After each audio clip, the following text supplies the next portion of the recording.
Hello, welcome to the Self-Learning Podcast by Dr. Sushma Singh. Let us start discussion on Unit 21, Survey Design. Design elements are crucial in understanding the complexity of undertaking a survey. The survey method involves several aspects which are crucial for its execution in a systematic and scientific manner. This unit provides a description of the basic dimensions of survey in social research. The topics discussed in this unit are primarily considerations for undertaking survey research, different stages or phases in conducting a survey, formulation of research questions, types of research design, and detail of sampling design. Now let us move to the next point, preliminary consideration. There are three preliminary considerations before any researcher decides to undertake survey as a method of social investigation.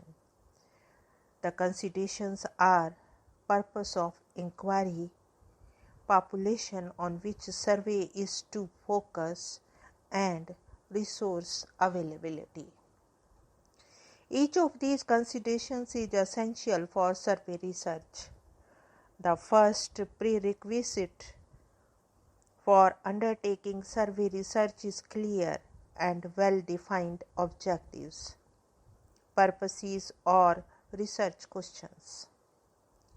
The researcher must be clear that the survey method is the best method to study those objectives or purposes or research questions.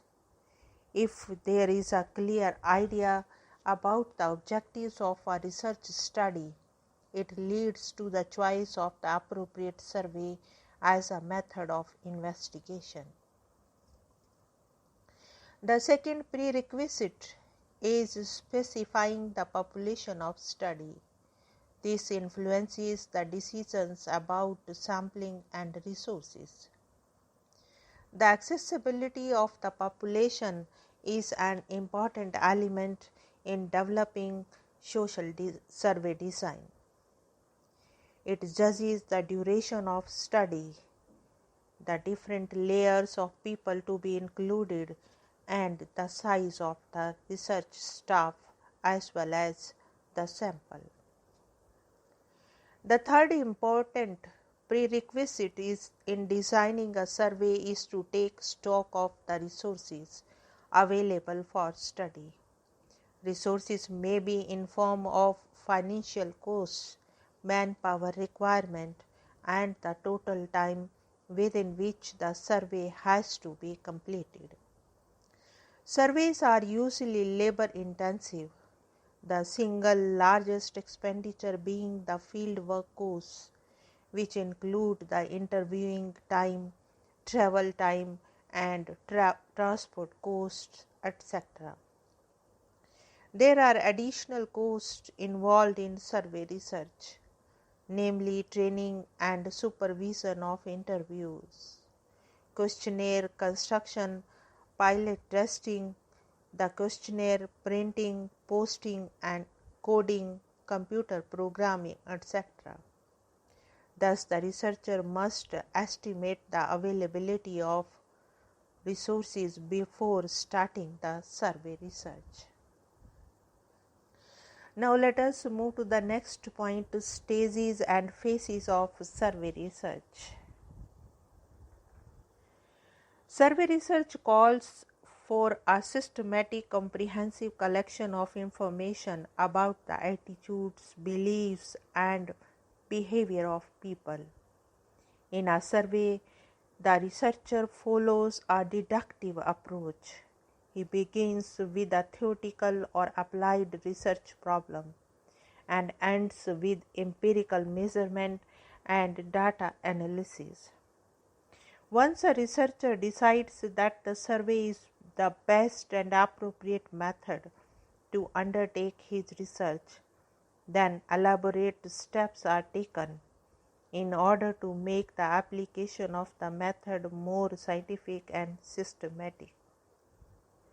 Further, there is no anonymity among the researchers on the actual number of steps or their ordering.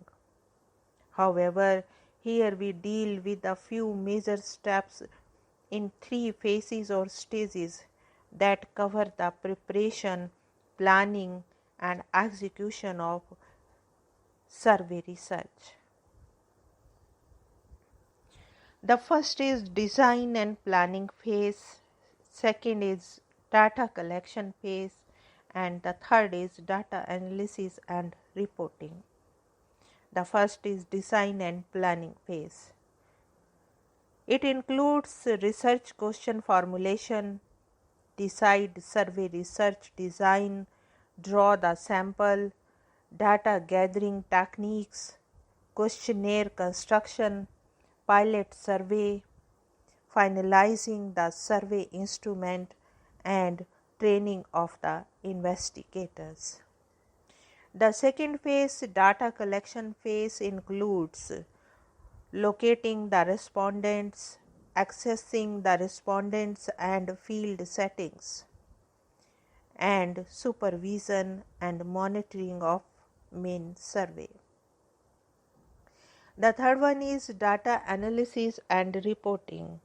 It includes editing, coding, tabulation and analysis, and write-up.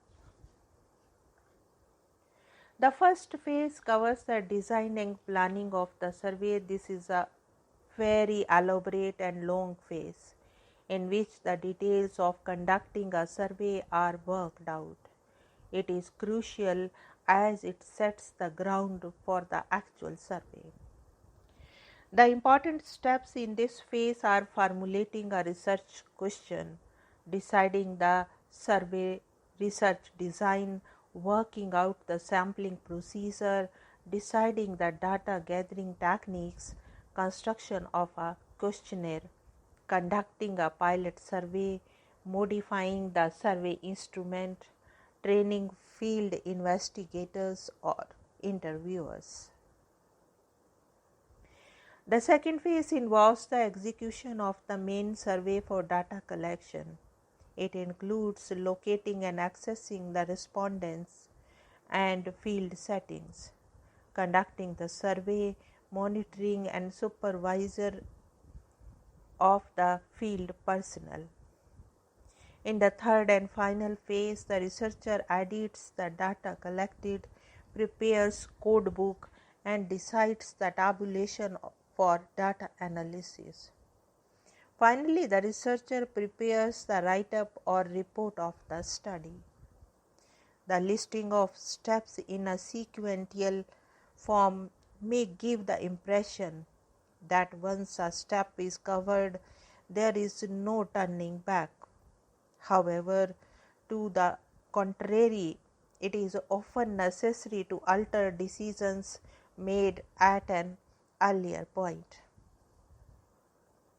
In the light of developments during the later stages of research, for instance, the problems encountered during the execution stage may call for the modification either of the sampling design or of the type of instrument for collection or of the questionnaire. Further, it is also a mistake to assume that these steps can be followed one at a time without any regard for subsequent steps. In reality, it is often important to keep in mind the other steps while working out the details of one step.